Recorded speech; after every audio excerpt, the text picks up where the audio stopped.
There's a lie. You whisper to yourself every day. It's not loud. It doesn't shout. But it's in your breath, in your choices, in the way you stare into a screen and tell yourself you're fine. Here's the lie. This is just how life is. No, it's not. And believing that is killing you. Emotionally, mentally, biologically, not metaphorically, literally. Let me show you why. And once you see it, you'll never unsee it again. This is just how life is. It sounds harmless, right? But here's the twist. That phrase rewires your brain. Your hippocampus, your memory center, shrinks under chronic stress. Your amygdala, your fear alarm, becomes hyperactive. You're training yourself to normalize dysfunction. Unknown fact. In a covert 2004 Swedish study, participants exposed to repeated emotional invalidation began misremembering basic events. Their minds were literally rewriting reality to cope. That's what this lie does. It doesn't just keep you stuck. It makes you forget that you're stuck at all. You believe you're just lazy, undisciplined, not meant for more. But what you are is adapted to chaos. Let me tell you a story you've never heard. In 1947, in a desert cave in Qumran, a scroll was uncovered. Not the Dead Sea Scrolls everyone talks about.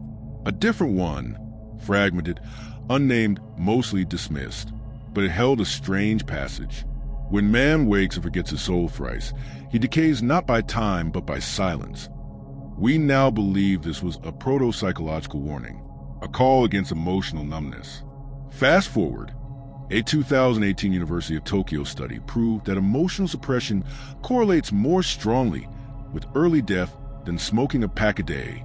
The researchers called it silence syndrome. And yet, that's exactly what the lie teaches you to do. Suppress, pretend, cope. You don't hate your life. You've just forgotten what feeling alive feels like. You probably said this. I pay my bills. I show up to work. I'm functioning. Let me destroy that myth for you.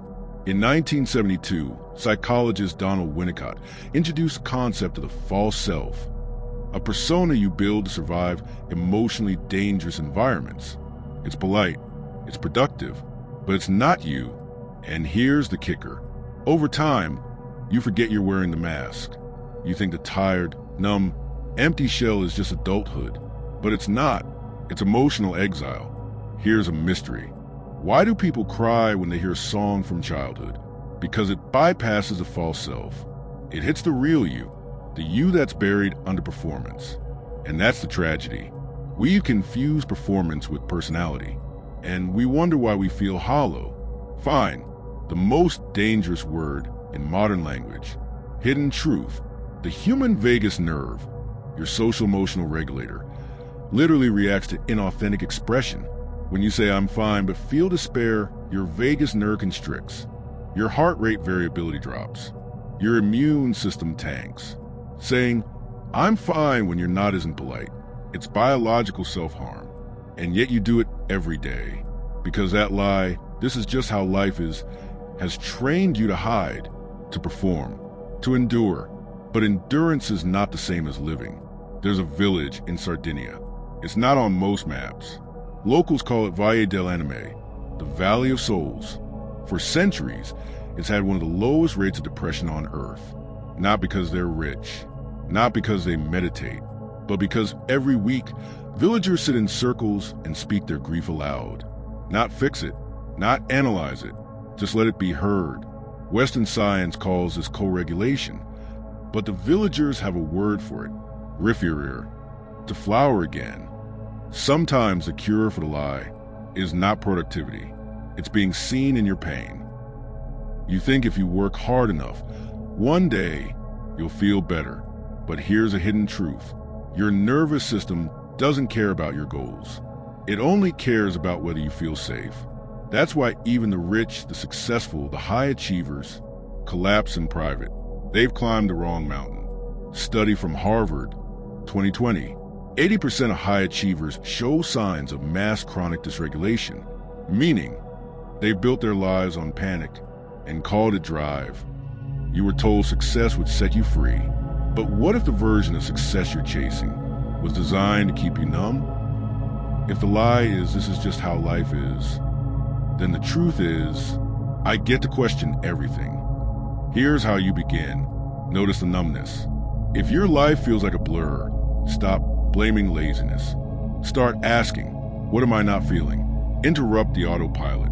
Do one thing today that isn't useful, but is true. Cry, sing, scream. Tell someone how you actually feel. Reclaim your name. Literally, say your name out loud. Look in the mirror. That's not just a body.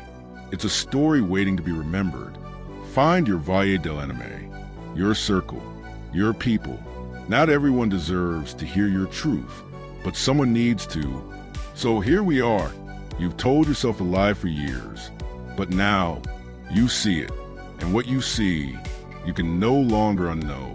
This is not just how life is. It's how life became when you stopped listening to your soul. But it's not too late, because the moment you call out the lie, even with a whisper, is the moment you begin to live again. Speak it, reclaim it, and watch what flowers.